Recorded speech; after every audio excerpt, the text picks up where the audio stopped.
పహల్గాం జిల్లాలో అమాయక ప్రజలపై భారతీయులపై ఉగ్రవాద మూకలు చేసిన ఘాతుకం అత్యంత హేయమైన చర్య అని మంత్రి సత్యకుమార్ యాదవ్ పేర్కొన్నారు. పహల్గాం ఉగ్రదాడిని ఖండిస్తూ మృతులకు నివాళి అర్పించారు. విజయవాడలోని కొత్తపేట నెహ్రూ బొమ్మ సెంటర్ నుంచి చిట్టినగర్ వరకు బీజేపీ ఆధ్వర్యంలో కొవ్వొత్తుల ప్రదర్శన నిర్వహించారు. ఈ మారణ హోమాన్ని తీవ్రంగా ఖండిస్తున్నామని సత్యకుమార్ చెప్పారు. పాకిస్తాన్ చేసే దారుణ చర్యలను చూస్తూ ఊరుకోమని హెచ్చరించారు. ట్రిపుల్ తలాక్ తెస్తే ముస్లిం మహిళలు హర్షించరని చెప్పారు.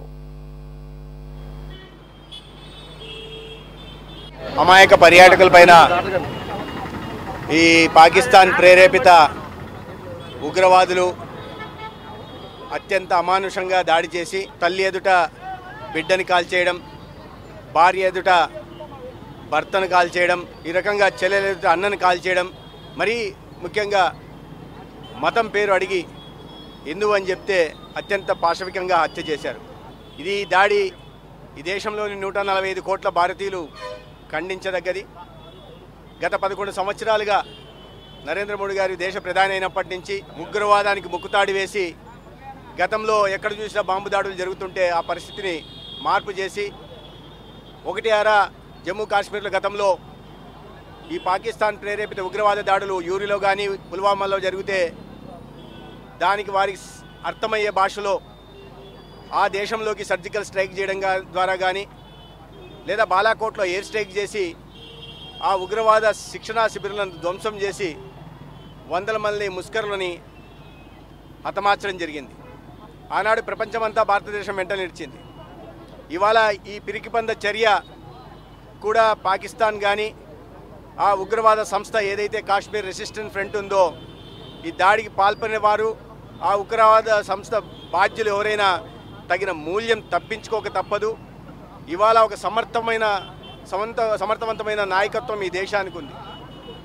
ప్రపంచ దేశాలన్నీ భారతదేశం వైపు ప్రత్యేకంగా చూస్తున్న నేపథ్యంలో ఇవాళ ఆర్టికల్ 370 రద్దయిన తర్వాత పరిస్థితుల్లో మార్పు వచ్చి ఇవాళ అత్యంత వెనుకబాటుతనానికి గురైన జమ్మూ కాశ్మీర్ ప్రాంతంలో ఆర్థిక ప్రగతి సాధించడం, కొత్తగా పరిశ్రమలు రావడం, మరీ ముఖ్యంగా పర్యాటక రంగం ఊతమందుకొని దేశంలో నుంచి కాకుండా ప్రపంచం నలుమూలల నుంచి పర్యాటకులు విశేషంగా ఆకర్షిస్తున్న నేపథ్యంలో అక్కడ గతంలో యువకులు కూడా స్టోన్ పెల్టింగ్కి పాల్పడుతూ నిరుద్యోగంతో అలమటిస్తున్న పరిస్థితుల్లో మార్పు వచ్చి ఇవాళ అందరికీ ఉపాధి అవకాశాలు కల్పిస్తుంటే ఇది పూర్తిగా చేజారిపోతుందనే ఒక నైరాశ్యంలో పాకిస్తాన్ కానీ దానికి సంబంధించిన ఇతర ఉగ్రవాద సంస్థలు కానీ ఈ పిరికిపంద చర్యకు పాల్పడ్డాయి. అయితే ఆ సంస్థకు సంబంధించిన బాధ్యులు కానీ ఒకేలా వీటి వెనకాల పాకిస్తాన్ ఉంటే పాకిస్తాన్ కూడా ఖచ్చితంగా మూల్యం చెల్లించుకో తప్పదు. వెంటనే దాడి జరిగిన కొన్ని గంటల్లోనే దేశ హోంశాఖ మంత్రులు అక్కడికి వెళ్ళడం, పరిస్థితిని సమీక్షించడం జరిగింది. దేశ ప్రజలందరూ కూడా కులాలకు అతీతంగా మతాలకు అతీతంగా ఈ ముక్త కంఠంతో ఈ దేశాన్ని ప్రేమించే వాళ్ళు, భారతీయతని గౌరవించే వాళ్ళు, ఈ దేశంలో ప్రతి ఒక్కరు సమానమని భావించే ప్రతి ఒక్కరు కూడా ముక్త కంఠంతో ఈ దాడిని ఖండించాల్సి ఉంది. ఈ దాడిలో మృతులైన వారి అందరికీ బాధాతాప్త హృదయంతో వారి స్మృతికి నివాళులు అర్పిస్తున్నాం.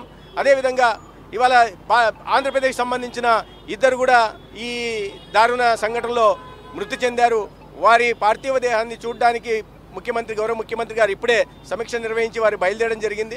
అదేవిధంగా పార్టీ ఆదేశానుసారం ప్రకారం వారి అంత్యక్రియల్లో కూడా ఈ రాష్ట్ర తరపున మంత్రిగా నేను కూడా పార్టీ ఆదేశాల మేరకు వారి అంత్యక్రియల్లో పాల్గొనడం జరుగుతుంది. వారి స్మృతికి